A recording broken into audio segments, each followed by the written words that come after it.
all welcome to the Growth Room edition 1, and today we'll be talking on the topic becoming a public speaker in 2025. If you are here, I'm sure you have interest in public speaking. It could be you want to go into this field, you want to be an MC, you want to be an orator, you want people to respect you whenever you speak. You could also be a public speaker, but you want to learn from a trainer on how you can do better and position yourself as a better public speaker. So you are highly welcome, and I want to crave indulgence to please stick with us for the time being, because the next 2 hours is going to be an impactful one, and it will be a great one in your journey. So without further ado, I would love to welcome our resource person, Mr. Ohemu Godwin Pius, the lead communication instructor at Speak Perfect International. Sir, are you here? We'd love to see you, please. Yes, I am. I believe you guys can see me clearly from your end. I'm sorry, just trying to set this camera up properly, and I hope it works from my end. So you have me. Okay. Amazing. Thank you so much, sir, for accepting our invite, and we're very grateful that you're here today, and we plead with you to please share everything shareable. Help us to find our voices, powers we have within us, and let's unleash the best part of ourselves in the year 2025. If you have any question, please drop it on the chat box. We have a team member who is going through it. Or when the time for question and answer comes, you will have the opportunity to ask your question, and our resource person is very much available to answer this question. Again, feel free to use the chat box. Anything you want to say, any good information you heard from him and you just want other persons to be aware of, please drop it on the chat box as well. So Mr. Ohemu Godwin Pius, are you ready for us so that we can start? Yes, I am. I'm ready. Let's get started, and let's learn, let's unlearn, and let's relearn. Okay. Based on the content we shared with you, that's going to guide our conversation this morning. So on the norm, we will be expecting him doing a long presentation, but we want to ask him questions, and we believe those questions will lead to other questions and will benefit everyone present on this call. So, Mr. Pius, in your years of training other people to become confident public speakers, how or what are some ways you feel individuals can actually crush stage fright and become confident speakers in any niche they decide to go into? Can you just help us and share some tips you feel individuals who have this glossophobia, they can kill it and become confident public speakers in any niche or field? It's okay. So first off, you won't be able to overcome glossophobia if you don't know what is the reason for which you are terrified whenever you are called upon to stand before a known or an unknown audience to speak. And so in my years of training and teaching people how to become confident and inspiring public speakers that instigate change, one thing that we try to do whenever we engage people in ideal focused conversation is to help them understand why many people are actually terrified of speaking in public. And the only man who has been able to give a very vivid response to this particular question is the man that I personally consider as a father of public speaking, that is Dale Carnegie. According to Dale Carnegie, he said people are afraid of speaking in public because they lack self-confidence. They lack self-confidence because they don't know what to do, and they don't know what to do because they lack experience, and they lack experience because they have never tried. So why people actually overwhelmed of standing before a known or an unknown audience to speak is simply because they don't have self-confidence. And this self-confidence is not there because they don't know what exactly they are supposed to do. They don't know how to maneuver the situation. And they don't know how to maneuver situations because they lack experience. And they lack experience because they have never tried. So glossophobia is inherent in every human being, irrespective of your age, your sex, your background, or your pedigree. We all have it in us. I could remember very well back then in high school when I was called upon to speak in a debate event in my school in Lagos State, Nigeria. I was terrified right from the moment that my economics teacher actually notified us that I was going to be the chief speaker. I was already afraid and overwhelmed with that opportunity in the first place. And then I just have to try. And on the day of the event, I came on stage and my legs were actually shaking. It was more like the femur, my right femur was actually detached from the socket itself. I was sweating profusely. I can't remember what I said in that particular debate or in that particular event. All I knew was that people clapped for me. I went on stage, I came on stage, and that was all. And the good news I have for you is that we lost the debate successfully. We lost it. And that was because I was overwhelmed with glossophobia. So the reason people are afraid of speaking in public or terrified with that experience is because they don't know what to do. And the best way in which you can actually overcome glossophobia is when you commit to try. You have to try. And how do you try? You have to try, in your closet, in your house, in your place of worship, in your study area, in your place of work. You volunteer yourself and throw yourself at opportunities, to speak. By so doing, you will gather experiences. Those experiences will help you, to know what to do when another situation presents itself. And by so doing, you will have the confidence that you are looking out for. So my best prescription for overcoming glossophobia, or the fear of public speaking, which is otherwise called stage fright, is making that commitment to try. However little it is, try. From trying, you get experience. From experience, we know how to maneuver situations. And from there, the confidence that you are looking for, actually, it will come on you. So for us at Speak Perfect International, confidence is not a commodity that we sell. Confidence to us is a destination. And our job as trainers is that we hold your hands and walk you through the process. We show you the ropes. We teach you the tips, the ins and outs, so that you can be able to develop that courage and be able to stand and express yourself convincingly. So overcoming glossophobia, it starts with just trying. You have to try. If you can try, of course, you have 80% chances that you are going to overcome this dread that most persons are actually afraid of.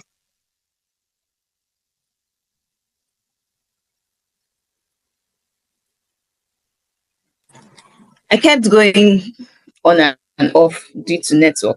But I want to believe we all heard what our resource person said on how we can crush stage fright. I before I left the call, he said people don't lack self confidence because they don't know what to do. Right, Mr. Pius? Yeah, people are afraid of speaking in public because they lack self-confidence. They lack self-confidence because they don't know what to do. They don't know what to do because they lack experience, and they lack experience because they have never tried. In other words, if confidence is what you are looking out for, the first step you must take to attaining confidence or self-confidence is you have to try. You cannot become a confident public speaker by shying away from every opportunity that warrant you to stand and speak before any audience.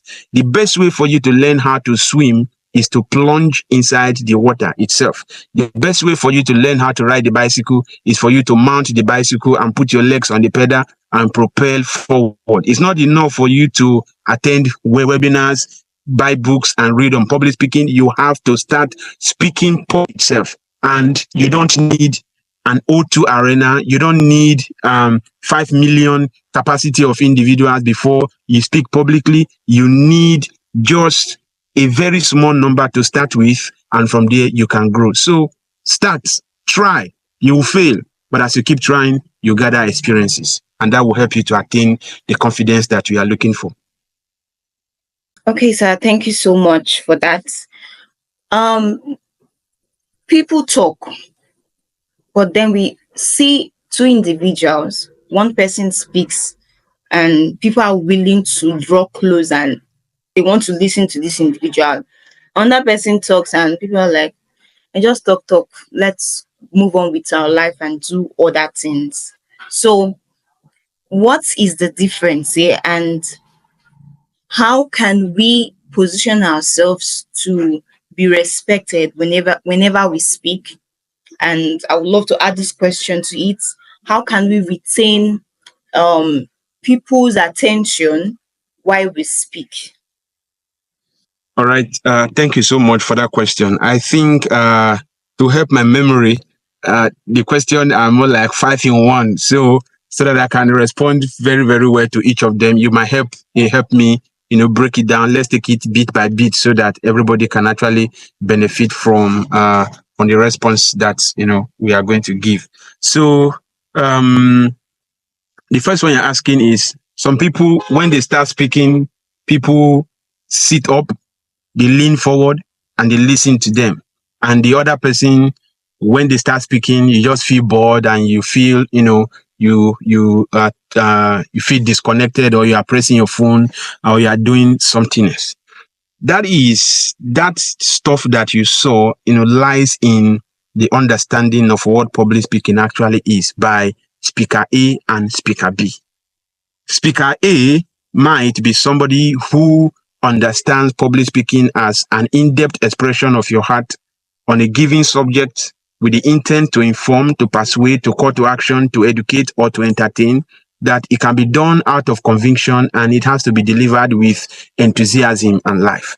Any speaker who sees public speaking as an in-depth expression of his or her heart on a particular topic that has been given to him or her, and that speaker knows that he or she is on stage to inform, to persuade, to entertain, to educate, to rebuke, to correct, to inspire, or to motivate, and that speaker is doing it out of his or her deepest conviction, and that speaker is willing to deliver it with the whole of his or her being, with the smile, with the frown, with the gestures, with the rise and fall of the sound of his or her voices. That speaker is a speaker that when he or she starts speaking, you are going to sit up, you will lean forward, and you will listen to him or her. But another speaker that sees public speaking as the ability for you to open your mouth and you begin to talk, the speaker who believes that you can go on the internet and lift another person's content and you come and vomit for members of your audience. In the Yoruba parlance, we call it agberu agbeso.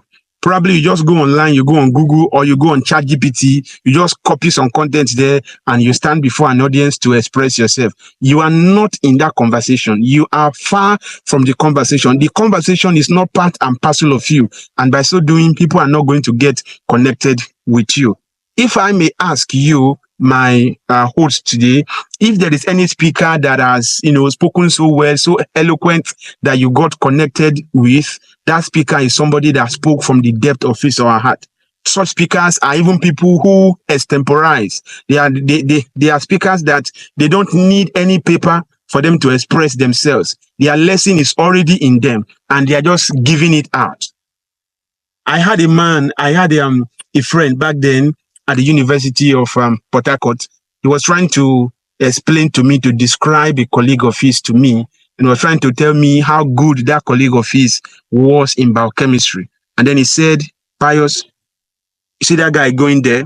I said, yes, sir. He said, that guy knows biochemistry so well that if you press his skin, biochemistry is going to come aside.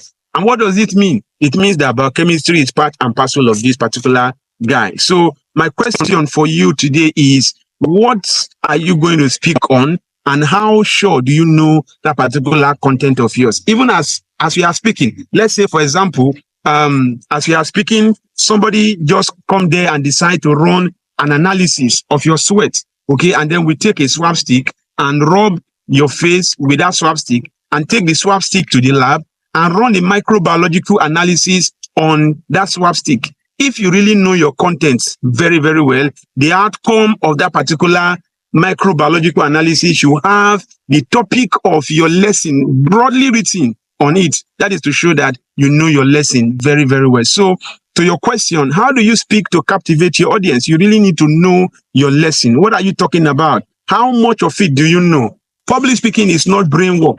Public speaking is about his heart, is heart, connecting heart to influence more heart. Public speaking is heart connecting more heart to influence more heart.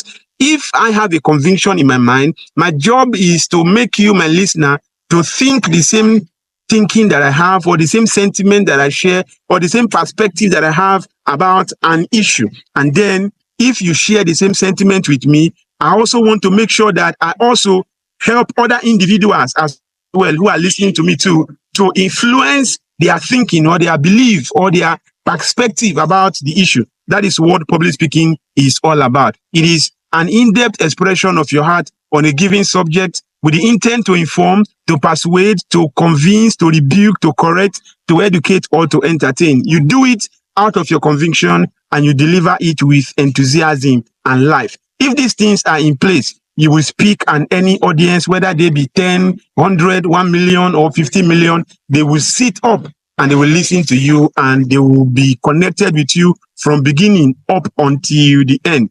But if you just feel that public speaking is copy and paste, you don't prepare, you don't rehearse, you don't, dig deep, you just lift here, lift here, lift here, lift here, and you come on stage and you want to present, my brother, my sister, people are just going to get lost immediately. And then again, I must say this, people are hungry for new knowledge.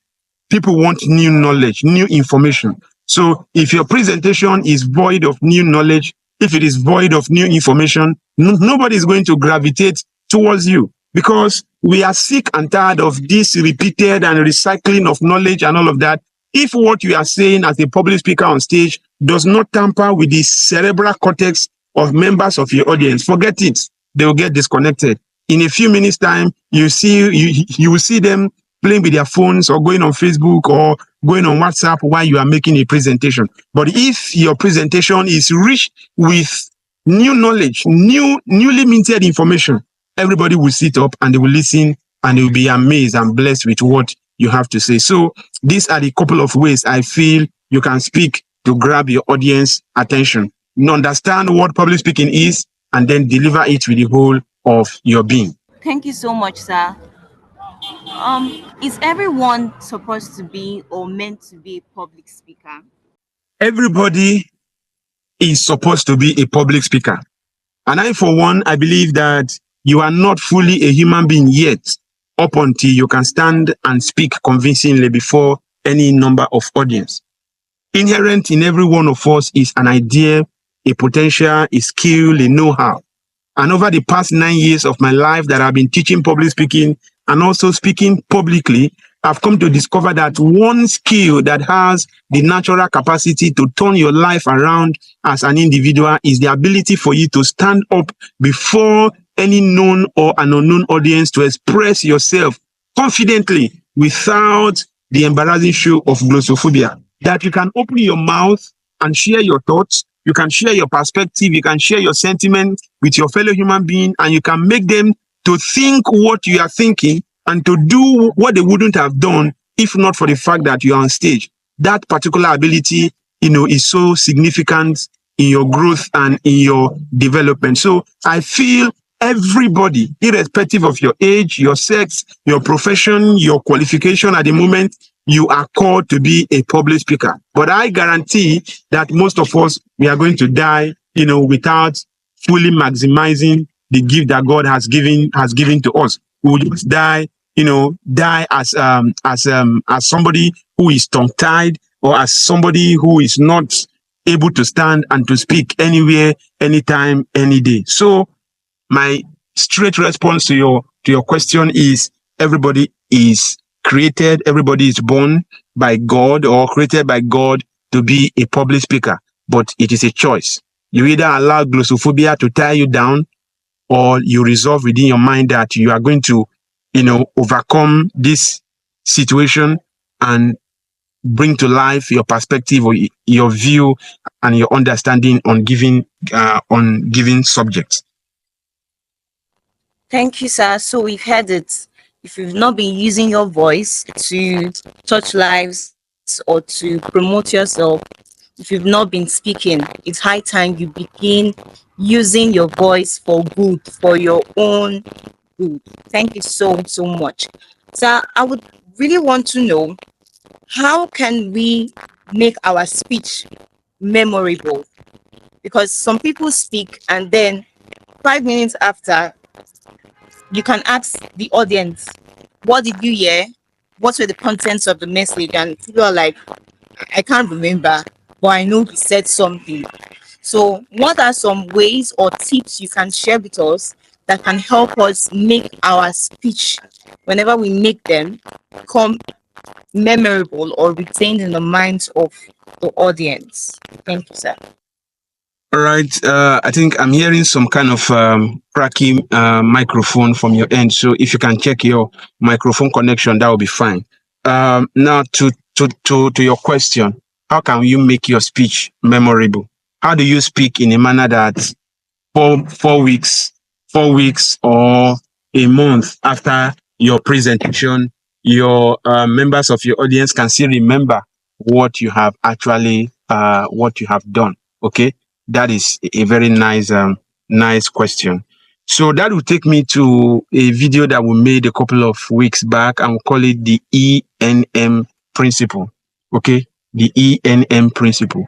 For your speech to be remembered months and generations after, you have to learn how to use the ENM principle. And what is the ENM principle? The ENM principle is a combination of three major stuff. The first one, the E stand for emotion, the N stand for novelty, and the M stand for memorable. What does emotion mean?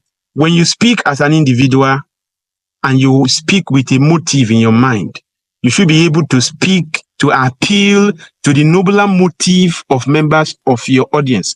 And that is why I believe that everybody can speak, but only a few are public speakers. Everybody can open his or her mouth and begin to speak, but only a selected few are actually public speakers. And these selected few, they understand that when you are speaking, you are not just opening your mouth and to dish out words. You open your mouth because you want to help people to address a particular challenge or a particular problem that they are having at the moment. And how do you do this? You do this first off by looking at what is the problem that these guys are having right now, and how do I speak in a manner that I will touch their heart. Your fundamental desire is to touch the heart of members of your audience. And when you touch their heart, you touch their emotion. Any public presentation that appeals to the nobler motive of the audience, any public presentation that touches the heart of members of the audience, that help to meet their needs or to solve their problem, and you connect to their emotion, like you appeal to them sincerely, that presentation will not be forgotten in a hurry. Number two, there must be novelty, and novelty is the element of surprise or the element of newly minted knowledge, newly minted information that you are bringing on board or that you are bringing to members of your your audience. So how do you do this? You make sure that you don't just go and recycle olden days information that people are already aware of. Bring something new, and that is why you have to dig deep. How do you dig deep? You have to brood over your content, like reminisce over your content again and again and again, and you are going to hatch new ideas, new perspective, new points, new bullet points as per this and this and this are what your audience should be aware of. If you bring novelty to your presentation, people are not going to forget it in a hurry. Then finally, memorable. Dale Carnegie once said, for a speech to be immortal, it does not have to be everlasting. For a speech to be immortal, it does not have to be an epistle of Psalm 119 to the book of Revelation, or it doesn't have to be a book of Genesis to the book of Revelation. Some speech can be so brief and it's going to hit. Some speech can be so short and it's going to hit and it's going to make the impact that it's supposed to make. So for your speech to be remembered weeks after, you have to try as much as you can to condense your speech, that it doesn't become an epistle, it doesn't become a too lengthy kind of presentation. Make it short, be brief. Brevity is the ability for you to say more with few words. For instance, for those of us who are Christians on the call, you know that Psalm 23 is a very important passage of the Bible that we make reference to. A lot of us in secondary school or in primary school or in nursery, we are forced to learn how to recite Psalm 23. And Psalm 23 is not up to 300 words. We are made to recite the beatitude. The beatitude or the Sermon on the Mount is not up to 300 words. That is to help you to understand that for your speech to make sense or for it to make impact, it does not have to be so long a kind of conversation. It can be short and it will make sense. Then finally, one example that I'll be happy to share with you is the speech presented by Abraham Lincoln. It is called the Gettysburg Address, presented in November 1863. It is called the Gettysburg Address, and it's so unique in the sense that it has 272 words, 10 sentences, 3 paragraphs, and it lasted for just 2 minutes.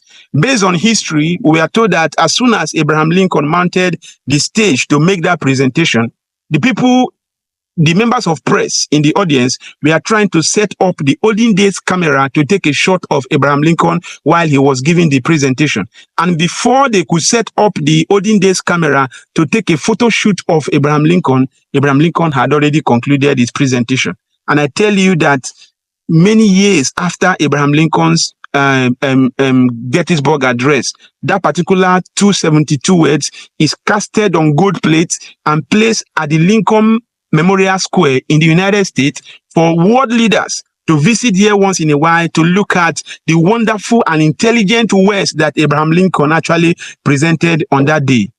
7 years ago, our fathers brought forth on this continent a new nation, conceived in liberty and dedicated to the proposition that all men are created equal. Now we are engaged in a civil war, testing whether that nation or any nation so conceived and so dedicated can long endure. It is altogether fitting and proper that we should do this. He continued, and then he ended his speech with the definition of democracy. And then he said, and that the government of the people, by the people, for the people, shall not perish from the earth.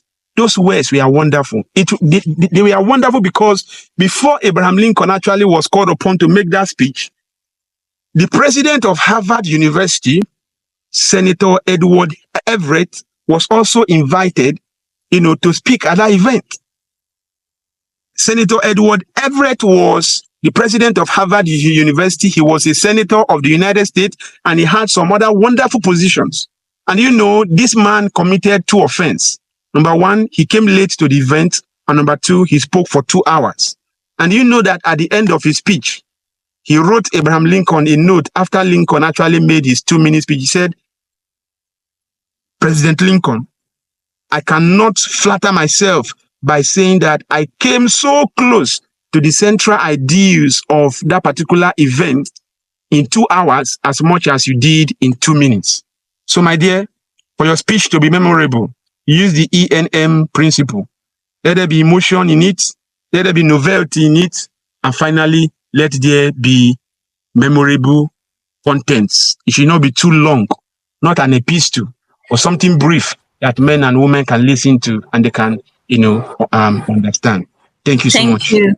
Thank you so much, sir. Thank you so much. For time's sake, I'll plead with you to just go straight to the answers. Let's call it the 2 minutes quick answers. So you can just give us the meat of the matter, and I feel we can all learn from it. I'll be running through some questions, so please just hit the nail in answering each of the questions as quick as possible. Okay, what inspired you to become a public speaking trainer?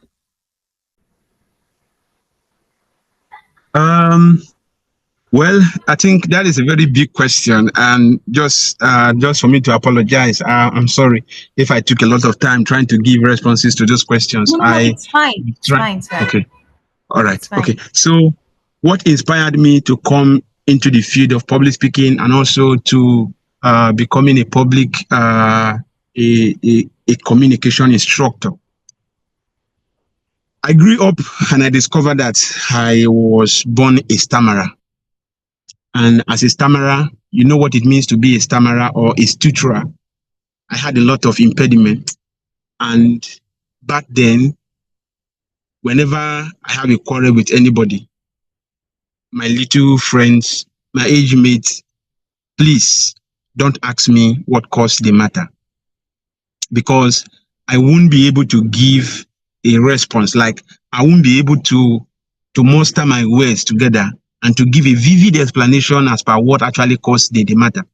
And because I cannot speak, like, for those of us who stammer, when you are so pressed for words that the words want to come out and the words cannot come out, what is going to come out is tears. You see me, I start crying, and I felt so bad within me, and I keep telling myself, how am I going to, how will I become a useful human being to myself in the nearest future if I continue like this? So stammering was a very big challenge for me, and even to date, I see stammer. But most of you may doubt that, but the truth of the matter is that if I am to speak in my own dialect, if I'm to speak Idoma right now, you see that I find it very difficult to express myself in Idoma language. The reason is because there are lots of consonants in it. But God so kind, I discovered the English language. And the English language actually is wonderful for me. I use it to express myself, and here I am today. So the why behind my reason or behind my becoming an instructor today is because I have tasted this stuff, I have handled it, I have seen it, and I can confess to you that you cannot say that you are a human being yet if you cannot stand and express yourself before your fellow human beings, if you cannot stand and sell yourself. So I came in here because I know that I have friends, I have colleagues, I have individuals out there that are still held bound by the shackles of glossophobia. There are classmates that I had in class, when a question is being asked, they know the response to the question. But raise your hand and give answers. They can't. They can't. They would rather whisper it to the ear of somebody else, to speak on their behalf. There are people today who are being suppressed, who are being marginalized in one area or the other.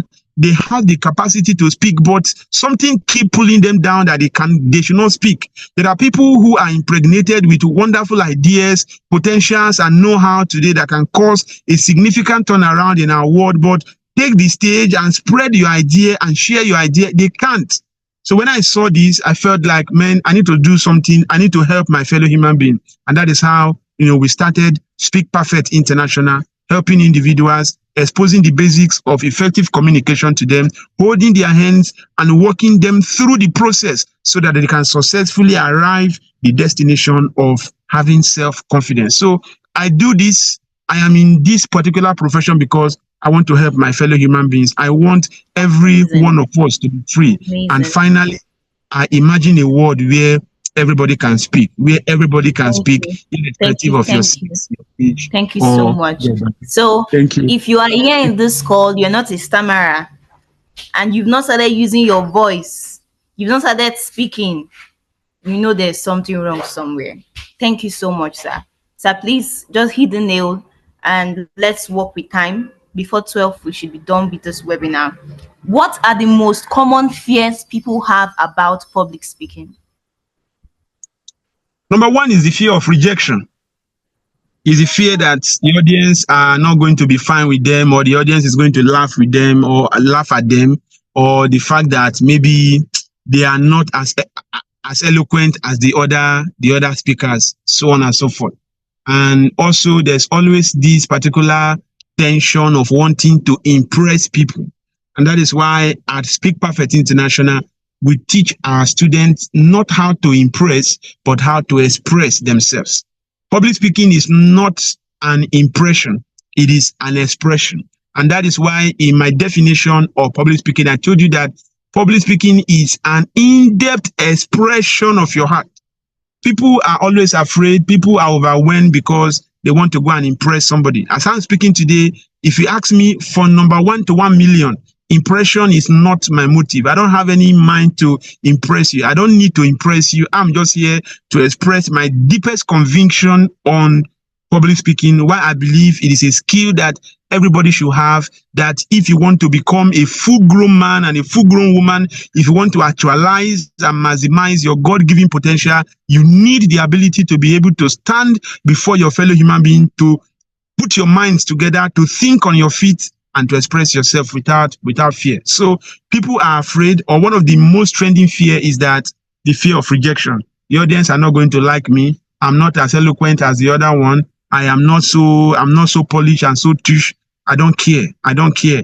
All I'm concerned about is that I consider it a privilege for me to have been invited to speak to this audience today. And I know that this audience, they are here because they are hungry for knowledge. And God has chosen me to be the person who can quench their thirst and who can feed them to satisfaction, that their hunger will be no more. So when you give me the mic, I grab the mic and I breathe into the microphone inspiring words and ideas that will help them to have a turnaround in their life. So I'm not afraid, and I'm not looking forward to impress anybody. If you like me as pious, that is fine. That is a plus. Before you like me, I already like myself. Impression is not my drive. Expression is my drive. So please write it down somewhere. Impression, cancel it and write expression and put a tick in front of it. That is what you are called to do. Thank you. Thank you, sir. So we don't seek to impress, but we seek to express. So if you've ever Absolutely. faced rejection, whenever you had spoken one time or another, please don't stop trying. Like you said earlier, you practice, the more you practice, the more you get better. Thank you so much, sir. So what are some um key elements of an effective speech? Well, I think I've mentioned that earlier. There are lots of elements, but top three for me is emotion, number two, novelty, number three, memorable. It has to be memorable. But then again, if you are looking at what is it that makes a speech, like what is it that makes a speech, or what is the essential ingredient of a presentation? I think it is just two things. And these two things are not negotiable: content and delivery. And if I ask members of the audience today, in fact, let me ask them, please, if you permit me, audience, I want you to just use the chat box and tell me which of these two is the most important. Is it content or is it delivery? Which one is the most important element in public speaking or in effective presentation? Let's see what the chat will look like, please. Content or delivery? Somebody said delivery. Chukwumila Okoroma. Oh, Bob, thank you for joining. He said content. So let me see another person. Sorry, he said delivery, right? Let's see another person. Content or delivery, which is the most important in public speaking? Okay, Matthew, delivery. Okay, I think content and delivery. Delivery, okay. Who else? Delivery, I see. Okay, so for those of you that says delivery, I want to ask you, what is delivery without content? What is delivery without content? Like, you have the charisma, you have the courage, you have the eloquence, you have the gestures, the move and everything, but you don't have content. So let me ask, what is content without, what is delivery without content? Anybody in the audience, can you just put in the chat? Think about it carefully. What Yeah, can you is... speak up? Yes, please speak. I can hear you, Mr. Sam. All right. Good afternoon, sir. Yeah. Well done, Madam Peos. God bless you, sir. Yeah, well, I think why people are going for delivery is because they believe they have the content. Though what you meant by content might look like, well, the content might have different opinions in terms of the quality and following the scope of public speaking, like you said. But I believe that so if you have a very good content, if the delivery is not outstanding, nobody will want to on. So both ways they go side by side, but I believe that delivery is more important than content. Yeah. When we talk about speaking from the heart, yeah. Thank you, Mr. Sam. To you, delivery is more important than content. Okay. Now I'm asking you very categorically. Delivery is more important than content. Now, what is delivery without content? Like, you know how to deliver.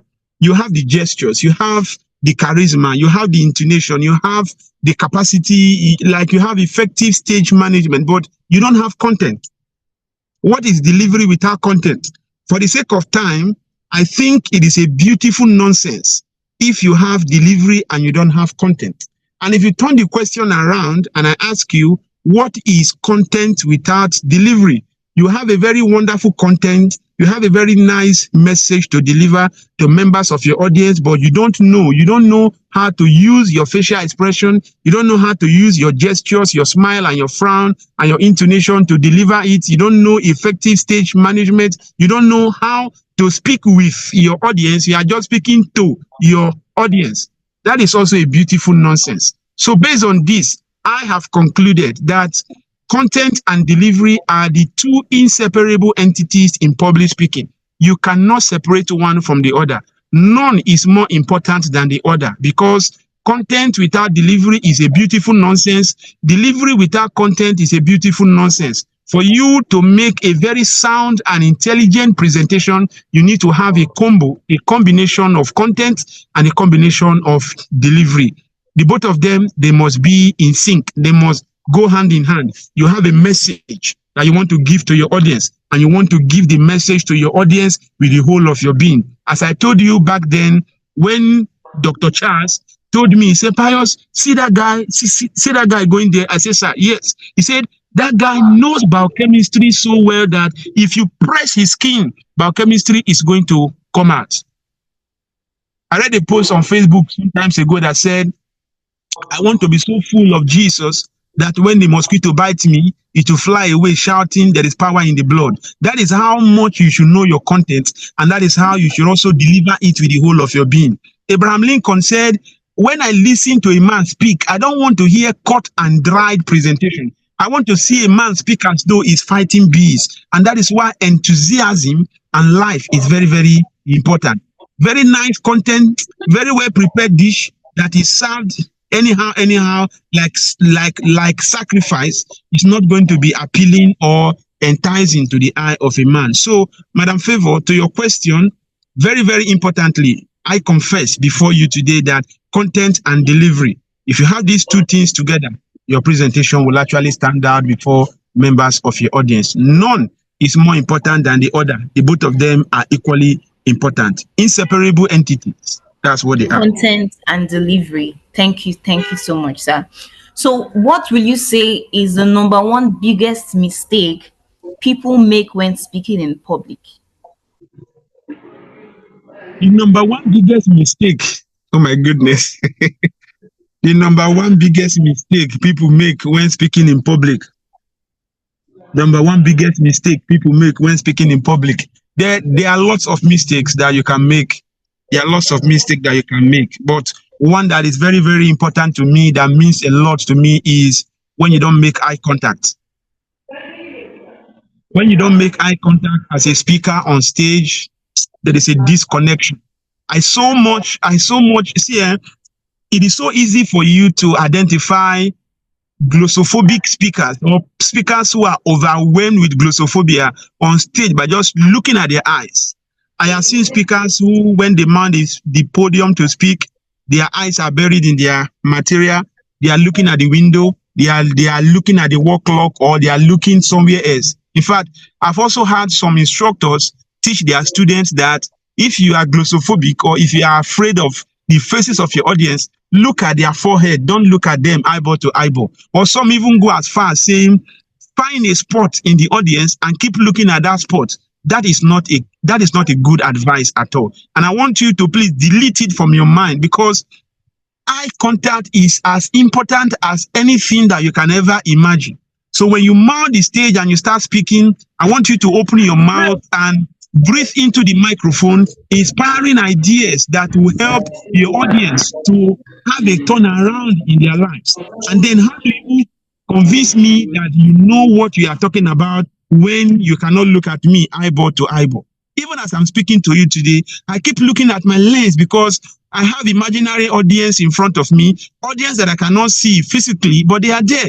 And when you watch the video or when you watch the screen, you should be able to see me making eye contact with you. You have to make eye contact. look at members of your audience. It does two things for you. Number one, it shows that you are very sure of what you are talking about. It shows that you are an authority in your field. And number two, it shows that you don't have a skeleton in your cupboard. If you are glossophobic, I will know without stress.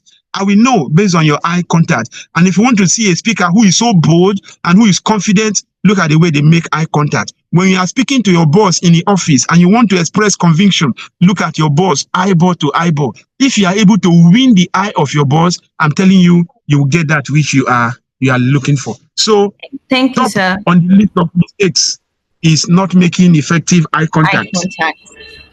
Do you have any tip for a public speaker who is to handle an unexpected questions, maybe after a speech? Any tip for handling any unexpected questions during a speech? Okay. There's something called impromptus. And impromptus are actually questions that will come your way, that will be thrown at you suddenly. I think somebody's mic. Mr. Sam, you can mute your mic, please. Okay, so how do you handle questions thrown at you on stage? Probably these questions are questions that you don't know, you don't have an answer to it. I keep saying this thing again and again. You are not up there because you want to impress anybody. You are there because you want to express. And in the course of expressing yourself, if you are asked a question that you don't have an answer to it, there is nothing wrong in you politely telling your audience, I'm so sorry, I don't have enough information on that subject right now. If you don't mind, I would love to go back home and research further on it, and I will reach out to you privately and let you know my thoughts. That is a very polite response. Instead of trying to prove that you know what in reality you do not know, you are going to entangle yourself. And you know that questions emanate from questions and emanate from questions. And the more you keep entangling yourself, you are actually showing the audience that you are not well prepared for the presentation that you are called upon to give. So if you are throwing a question that you don't know the response, politely tell your audience, please, I don't have answers to that yet. Can we revisit this some other time? That is fine. Okay. Even journalists even train, they are trained. Yes, no comments. They just tell you no comment. No comment means for now, I don't have response to that, but subsequently I will do. Just try as much as you can to be polite. There is no sin in saying I don't know it when in reality you truly do not know it.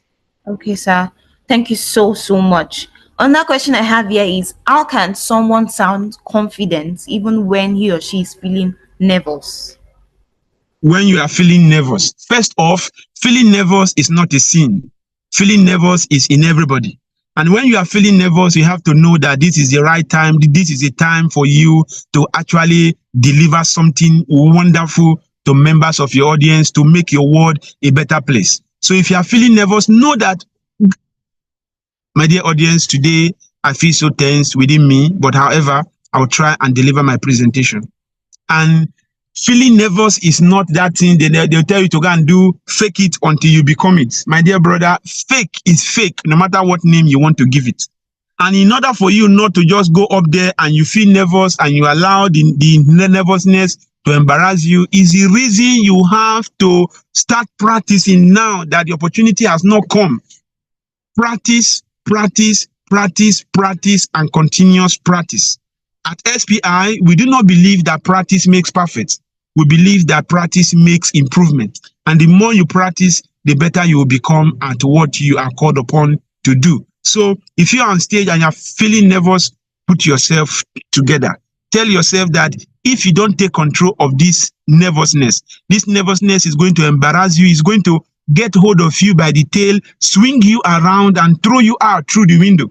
But if you tell yourself that I'm going to take advantage, I'm going to take control of my body system, how my body is feeling, I'm going to control it, and I'll try my best to give my words, and then I go have my seat. It's going to work.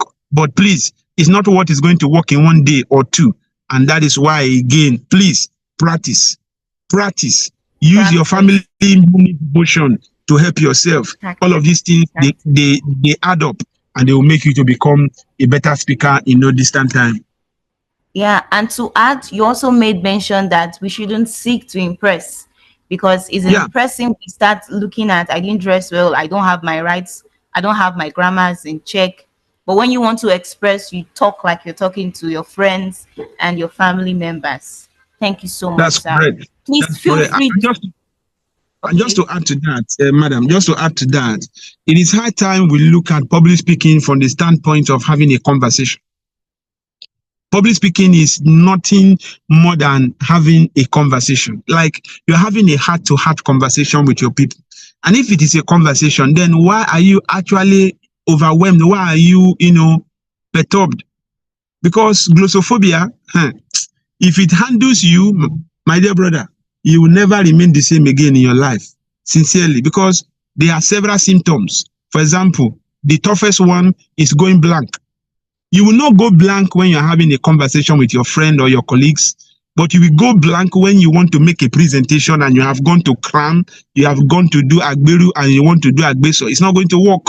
You start having shaky knees, you start having butterfly movement in the stomach, you start sweating profusely, you start having dried mouth as if the whole saliva in your mouth, they have traveled to somewhere or something. All of these things are the discomforting experiences that you have when you don't know what you are supposed to do. And please know that public presentation is a conversation. I don't speak to impress, I speak to express. I speak to share my thought, my sentiment, my belief, my perspective with my audience. If at the end of my talk, they share the same with me, fine. If they don't, everybody is entitled to his or her own opinion. That is how I see it, and that is what has been helping me in my presentations as well. Thank you, thank you, thank you so much, sir. Please, if you have questions, feel free to drop them on the chat box or the Q&A box. When the time comes for question and answers, we'll read them out to our resource person, and he will answer your question to the best of his ability. And by 11:30, we'll be done with this questioning with myself and him.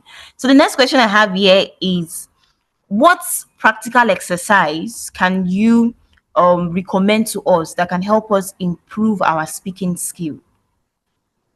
Throw yourself at the slightest opportunity that warrants you to stand and to speak in any gathering that you find yourself in. If you go to an event, let's say they will need somebody to propose a toast, my dear, jump at it. If you go to a gathering for religious purpose and they need someone to say opening prayer, throw yourself at it. If you're in your family gathering and they need someone to read the Bible for them, do it for them. The reason is because it is this small encounter that will become the little experiences that will add up and that will make you to know what to do, will know how to maneuver situations, and that confidence that you are looking out for is going to come. I keep saying it again and again that you cannot become an effective public speaker by shying away and by running away from opportunities that warrant you to speak. Throw yourself at it, like jump inside opportunity to speak. When you see this, in fact, even when the thing is not even there, create one for yourself. Just as we are here now, in the next few minutes, you ask the audience to ask questions. How many of us are going to ask questions today? If you are those persons who are so, reserved, you are an introvert, you don't, speak up in the public, please break free of that shackle today. Raise your hand and ask questions. I know a man who once told me that his brother, who was learning how to become confident in public speaking, he resolved in his mind that every Sunday, as he's going to church, anything that the teacher will teach on that day, that is going to raise his hand and ask a question. Why is he doing that? Because the more he is able to overcome the fear of standing before 40 persons, 80 persons to ask questions during worship service, the more confident he's going to become. And when the time comes for him to raise his hand and ask questions before 2,000 members of an audience, he's not going to be afraid, because that consciousness that no matter how large your audience is, no matter how gigantic your audience might seem to you, they are just two persons, a male and a female, multiplied a multitude, nothing more, nothing else. So why should a full-grown man like me be afraid of just two persons, a male and a female? And sometimes you might be in an audience that is single sex, only male or only female, and you're afraid of just one person. I won't be afraid. I will stand and I will speak. So this, in my view, I feel is going to help. Throw yourself at opportunities. Volunteer to speak, volunteer to do something. During meetings and they said, motion for adjournment, raise your hand and move the motion for adjournment. If they said, motion to adopt this minute, raise your hand and do it. The more you keep doing it, the more you will know what to do. The more you know what to do, the more experience you will have. And the more experience you have, the more the confidence that you are looking for is going to set in. Okay, sir. 2 more questions, and we'll leave the floor to members of the audience to ask their question. How do you handle any disengaged audience? How do you handle a disengaged audience? There is a difference between speaking to your audience and speaking with your audience. It is not entirely okay for you as a public speaker that when you mount the stage, all that you are doing is speaking to your audience. It's more like from me to you, for instance. The audience are not involved. The audience are not participating in that conversation. It is not so fine. A trained public speaker knows how to speak with his or her audience. How do you speak with your audience? When you speak with your audience, of course, you are the one who is leading the conversation, but at intervals, members of your audience or the whole audience are made to say something in the course of the conversation. If you look at, as we are speaking today, that little exercise that I gave you guys to tell me which is more important, content or delivery, it is me speaking with my audience, because the conversation can become a monologue of just me all through from beginning to the end. The only time that the audience make contribution is when they say amen and they are going home. No, you must learn to speak with. When you speak with your audience, you are going to know whether they are engaged, whether they are sleeping, or whether they are lost. And mind you, if you are on stage and you are speaking and members of your audience are sleeping, there is absolutely nothing wrong with that member of your audience or those members of your audience. There is something wrong with you, the speaker. And the reason is because you cannot be a speaker on stage like you know that you are in charge and that for the next 45 minutes or 1 hour, you are engaging this audience in ideal focused conversation. You are dishing out newly minted knowledge, newly minted information, and somebody is sleeping. No, now it cannot work. It can't work. If the person is sleeping, just for the fact that you understand eye contact and you know that as a speaker, your job is to divide your eye contact evenly across members of your audience. You look at the right, you look at the left, you look at the center, you look at the center, you look at the right, you look at the left. As you keep looking, you will know when your audience are listening to you. You will know when they are engaged and when they are confused and when they don't understand what you are saying. For example, when you are speaking to your audience and you see them do their face like this, you see, like, some persons, the flesh of their forehead will fold into two, or some 2 lines will draw here. Those things means that they don't understand what you are saying. They are confused. But when this place is so flat and smooth and their eyes are wide open, it means that they understand you. When you get this feedback, you will know what to do. If they are disconnected from what you are saying, call them back. Maybe you can say, please, can we all rise up? Just rise up and shake your body a bit. Perhaps they are sleeping or they are feeling dull.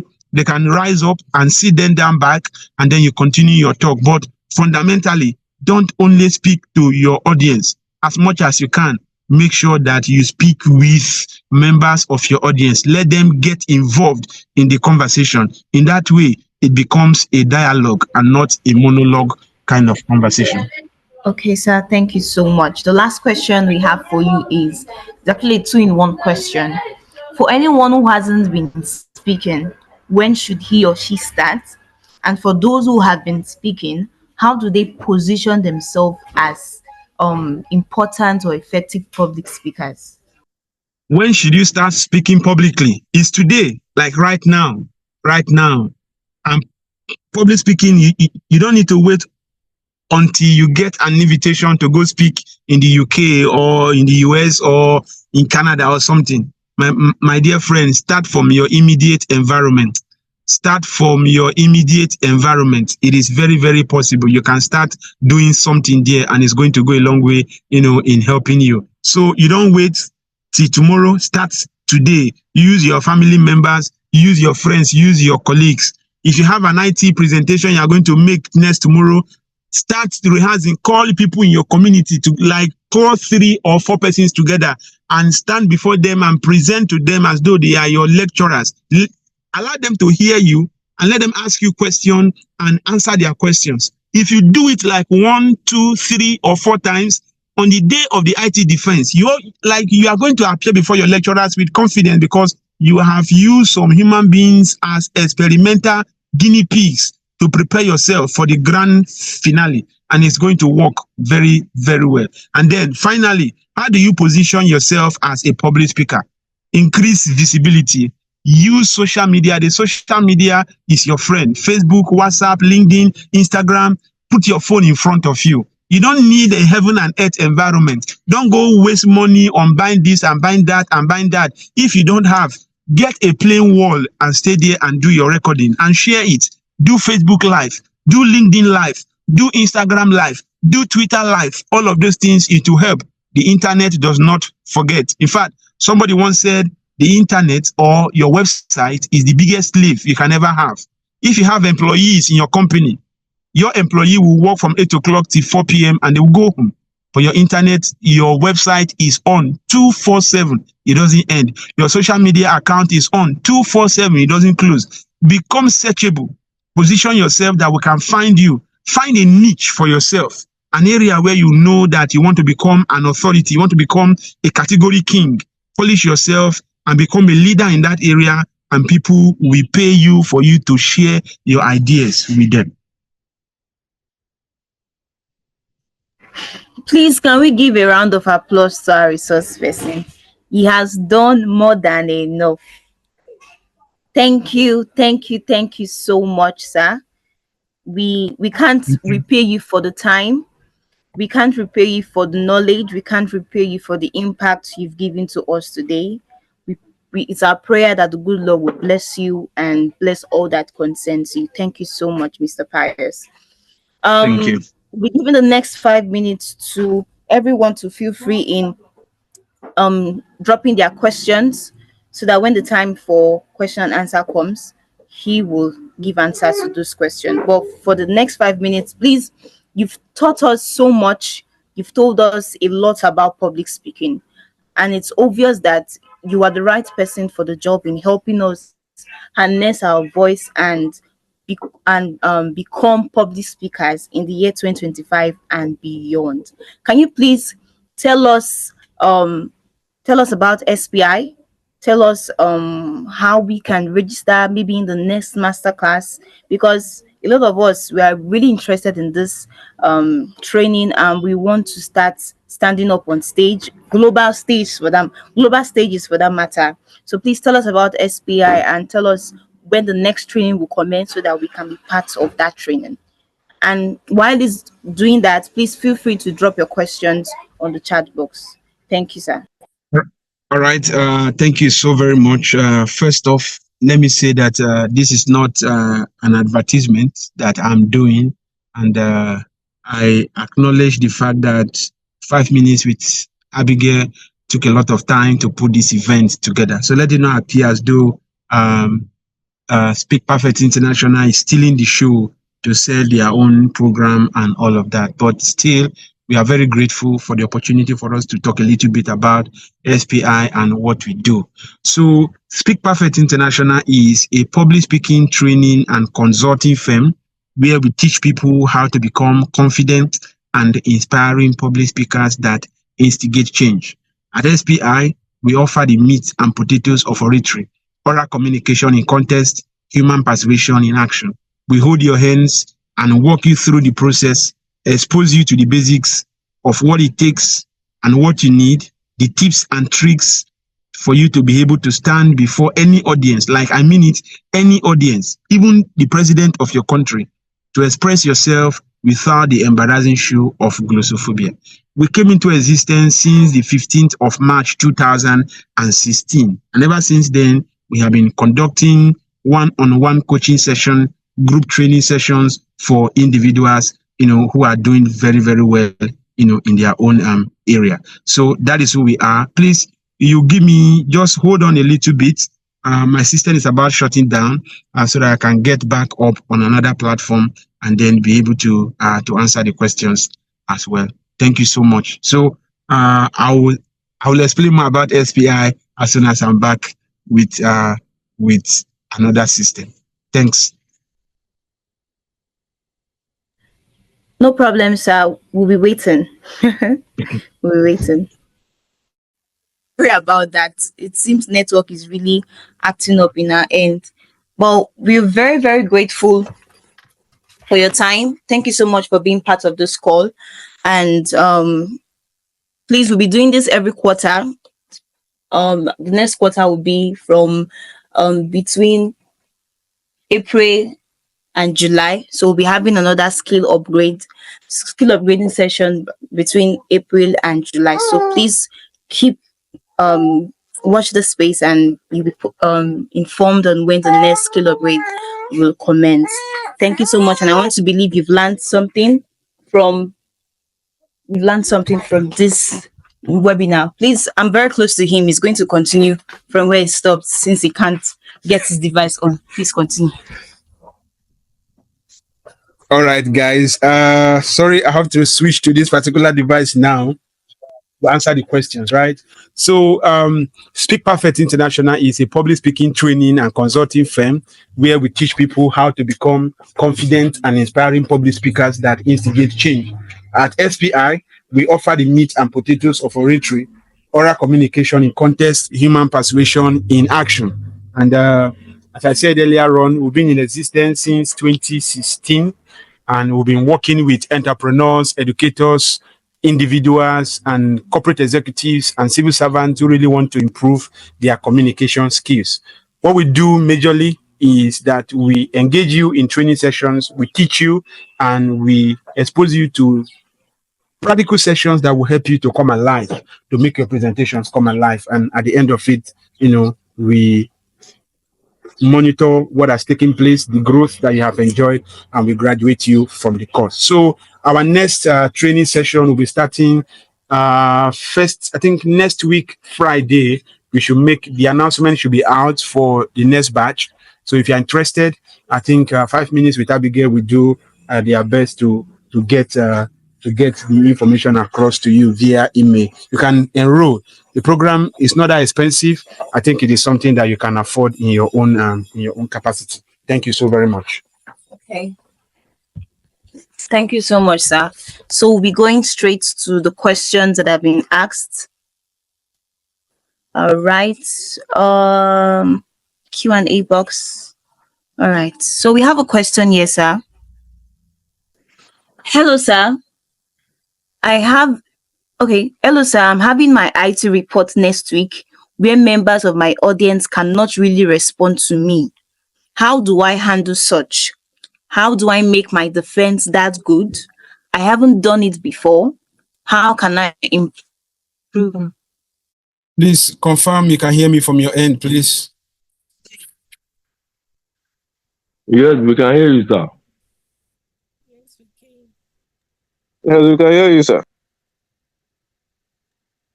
It's all right. Please just give me a sec. I'm trying to just get this stuff actually set up properly. The name you are seeing on the screen is my wife's name, so let me rename myself right so that I'm the one who is speaking. Just a sec. Okay, so Mr. Perez, can you hear me? yes, I can hear you. Please, can you take the question again if possible, please? Hello, sir. I'm having my IT report next week where members of my audience cannot really respond to me. How do I handle such? How do I make my defense that good? I haven't done it before. How can I improve myself from today to next week? Nice. Okay, so from today till next week, when you'll be making your presentation, you have the opportunity for you to mimic the kind of audience that you are going to have. An academic presentation is a little bit different from the kind of presentation that we are doing here today. So gather a few of your colleagues. Of course, that can help. You guys can do rounds. I remember during my MSc program in my own school as well, we were to make a dissertation defense the following day, and then a few of us who are in the same program, we came together. We used Zoom And then we presented. My colleagues in the time of my presentation, they became the lecturers. They were the one who were actually vetting the conversation, who were asking me questions here and there. And when I was done, I noted down the question that they asked. When it was their turn, I acted as a lecturer. That actually helped us to prepare ourselves. And as you are going out there for the presentation, you must use, for the academic presentation now, you must use the ethos, pathos, and logos principle. Ethos, pathos, and logos. So what is ethos?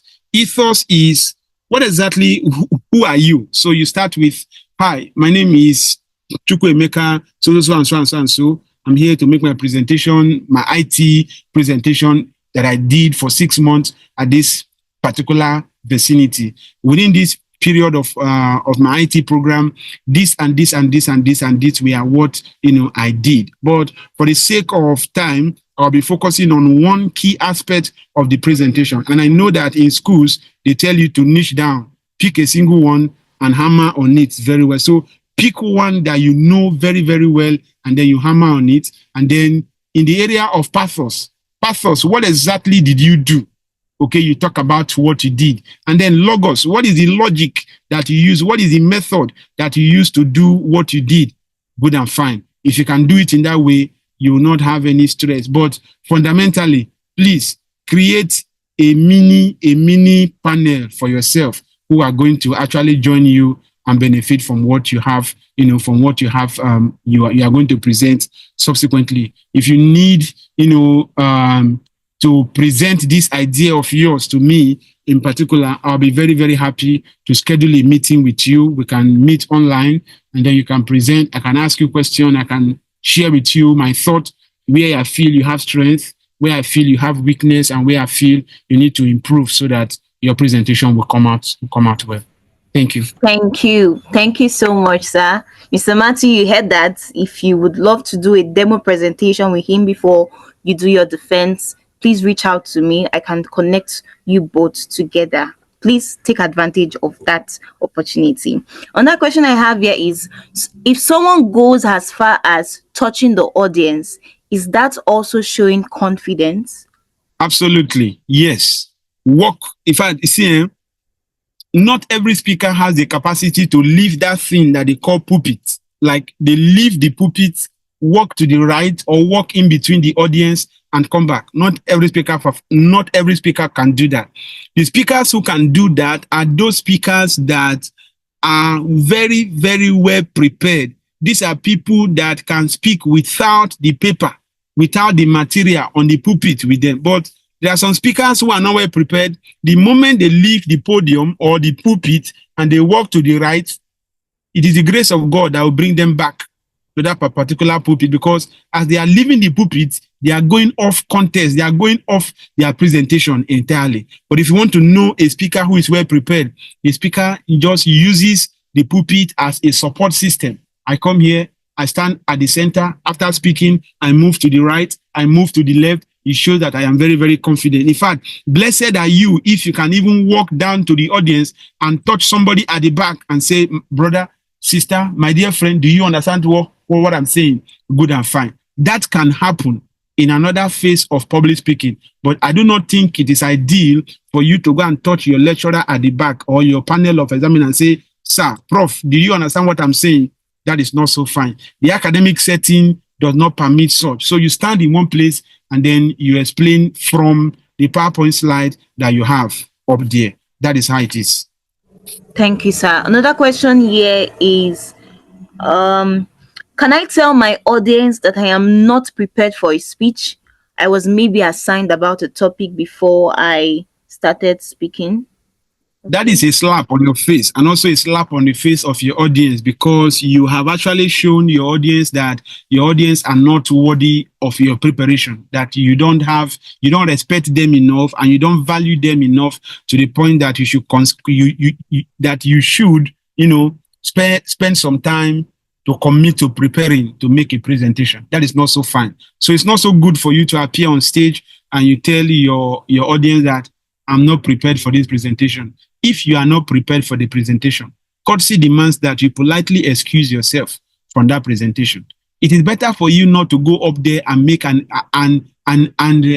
embarrass yourself, than for you to go up there and you make a fool of yourself by telling them you are not prepared. In fact, some even make what we call the attention killer sentences. I'm not as eloquent as the previous speaker. The previous speaker has said it all. I don't have anything new. You already know it all. Those sentences, they kill attention, and you should never patronize such. Please, if you are not prepared and you know that you don't have anything in your mind to say, stay off the pulpit, stay off the stage, okay? But if it is an impromptu that they have given to you, do something simple, beat your chest and tell yourself, at least I can do this. And how will you be able to handle impromptu when you have not been practicing in your private time? That is why I'm telling you that you have to start practicing. You see, my dear friend Abraham Lincoln once said, I will study and prepare, and someday my opportunity will come for me to shine. I will study and prepare, and someday my opportunity will come for me to shine. Are you actually studying? Are you preparing? When opportunity meets preparation, that will be your push button to success, to grandeur, to recognition, to fame, and to opulence. Thank you, sir. Another question here is it okay to copy someone's speaking pattern? Examples like your mentor or role model speaking or presentation pattern. Never. Don't ever do that. Your fingerprint is unique to you and to you alone. Your DNA karyotype is unique to you and to you alone. Why will you want to go and copy another person's style? The way I speak to you here is the same way I will speak to you if I'm called upon to speak on CNN. I will not turn my tongue. I will not twist my tongue or something. I don't want to sound like somebody else who I admire so much. I admire Abraham Lincoln. I admire Dr. Miles Monroe. I admire Leslie Brown, Jim Rohn, all these great individuals. But I don't speak like them. I speak like me. This is me. This is the real me. There is a difference between admiration and personality worship. In fact, there is a thin line between you admiring somebody and now throwing away your own unique individuality and wanting to be like the other person. I don't teach you to be like anybody. I just teach you to be the you that you are supposed to be. Be real, be honest, be true to yourself. It is you that we want to see. Don't become a photocopied version of somebody else. Be an original. Be the you that you are. So when you mount the stage, if it is Yoruba that you know how to speak, open your mouth and speak the Yoruba language. I think I need to make this confession and say it here that public speaking is not only done with the English language, it is done with any language of your choice. So you don't need to come across and then you start faking to be what you are not. Don't fake it. Don't fake it until it becomes real. Because fake is fake no matter what name you want to give it. You are a fake, you are a fake. I want you to be real. Be the honest you. Admire people who are speaking very, very well. Learn what you need to learn from them, but don't sacrifice your own unique individuality on the altar of wanting to be like another person. Okay, sir. Thank you. There's a book titled Imitation is Limitation. Go and get that book and read, and you'll be impressed. Don't imitate anybody, because if you start imitating somebody, then you're actually limiting the actualization. Thank you. Thank you. I know if we give you the whole day, you will even use more than, because you have a lot in your head. So please, sir, let's work with time. We have just 14 minutes and my device will soon go off. Speaking about content and delivery, we all know that the Bible has been around for years. How do you come up with new content for a sermon? Share some tips you employ. The word of God is new every morning. Every day it is new. John chapter 3 verse 16. For God so loved the world that he gave his only begotten son, that whosoever believes in him will not die but have everlasting life. See, you can look at that chapter and verse today and you get a new directive as per what to talk about. If you come back to that same chapter and verse tomorrow again, you can look at it and see something new about it. There is no lesson that you pick from the Bible today and you feel the same way I delivered it in 2025, in 2015, that is the same way I'm going to do it today. No. as an individual, what shape your level of conversation with your audience is your environment, your engagement, and what you have been exposed to. So these things will come into it, and then it will garnish your presentation and spice it up a little bit. And that is why you have to commit yourself to a continuous and a never-ending improvement strategy. Napoleon Hill, in his book, Think and Grow Rich, he said, the person who stops studying simply because he has graduated from high school or the university is forever hopelessly doomed to mediocrity, no matter what his calling in life might be. He said, the way of success is the way of continuous improvement.